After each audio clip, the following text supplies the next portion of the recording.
सबको मेरा नमस्कार। पहले भारतीय भाषा शोध संस्था एवं भोजपुरी साहित्य विकास मंच को यह अवसर देने के लिए धन्यवाद ज्ञापित करती हूँ।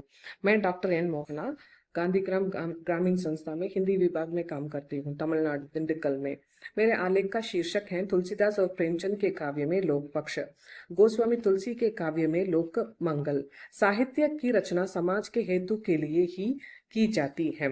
तुलसीदास जी ने यह समस्त काव्य लोक मंगल की भावना से ही रचा है, इसलिए तुलसीदास जी में अपने महाकाव्य का विषय राम कथा को चुना है। मंगल करनी कली गल हरिणी तुलसी कथा रघुनाथ की। रामचरितमानस में प्रारंभ से ही अपनी लोक मंगल की भावना की अभिव्यक्ति भी की है।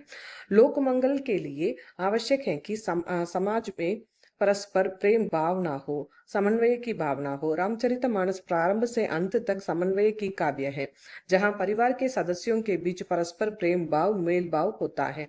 इसी प्रकार जब समाज में विविध वर्ग जाति धार्मिक समुदायों के बीच परस्पर प्रेम अथवा मिले भाव होता है, समाज में भी मंगल होता है। उन्होंने अपने काव्य में अनेक नीति रीति और आदर्श तत्वों के काव्य के प्रदर्शित किया है। इसीलिए राम का लोक रक्षक और लोक रंजक रूप वर्णन करके तुलसीदास जी ने अपने कल्याण के भाव को मुखर किया है। तुलसीदास के काव्य में लोक कल्याण की भरमार है। उन्होंने सगुण निर्गुण ज्ञान भक्ति और समुदायों के समन्वय किया है। सत्संगति के महान प्रतिपादन करते हुए उन्होंने बताया है कि बिना सत्संग विवेक प्राप्त नहीं होता है और विवेक के बिना प्रभु की प्राप्ति तो असंभव है, क्योंकि जब तक विवेक सोता रहेगा तब तब प्रभु राम का कृपा नहीं होगा। मुंशी प्रेमचंद जी का समाज के जागरण और लोक कल्याण के विषय में अत्यंत सराहनीय कार्य किया है।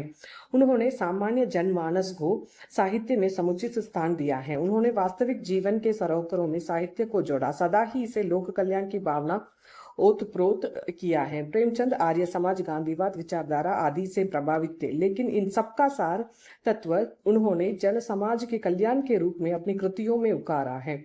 उनकी रचनाओं में गरीब व मजदूरों के लिए स्वाभाविक कल्याण की इच्छा प्रत्यक्ष प्रदर्शित होती है। समाज में नारियों की स्थिति और उन्हें अपने अधिकारों से प्रति जागृत करने के लिए प्रेमचंद ने अपने सभी उपन्यासों में प्रयास किया है। अंग्रेजी के शासन तथा उनकी शिक्षित नीतियों एवं अंग्रेजी सभ्यता के वर्चस्व ने भारतीय समाज की उपस्थित कुरीतियों, अंधविश्वास और धार्मिक आडंबरों के खिलाफ विद्रोह से एक नई जागृति, सम्मान की भावना का विकास करने के लिए प्रेमचंद जी ने रचना की। उनकी कहानियों में मजदूर, स्त्रियां, किसान, दलित आदि की समस्याओं को गंभीरता के साथ चित्रित किया गया है। उन्होंने समाज सुधार, स्वाधीनता संग्राम, देश प्रेम आदि विषयों से संबंधित अनेक कहानियां लिखे हैं। उन्होंने उपन्यास और कहानियों के द्वारा जन सामान्य को साहित्य के जोड़ने के लिए सेतु स्थापित किया है। तुलसी और प्रेमचंद जी ने अपने समाज में अनेक कृतियों लिखे हैं। यह महान कवि उपन्यासकार इस दुनिया में शारीरिक रूप से तो चला गया, लेकिन वह अपने कहानियों, उपन्यास और कविताओं के माध्यम से आज भी जीवित हैं। दोनों साहित्यकारों ने मानव प्रकृति के विविध रूपों का हृदयस्पर्शी चित्रण किया है। यह मौका देने के लिए मैं सबको धन्यवाद देती हूँ। धन्यवाद।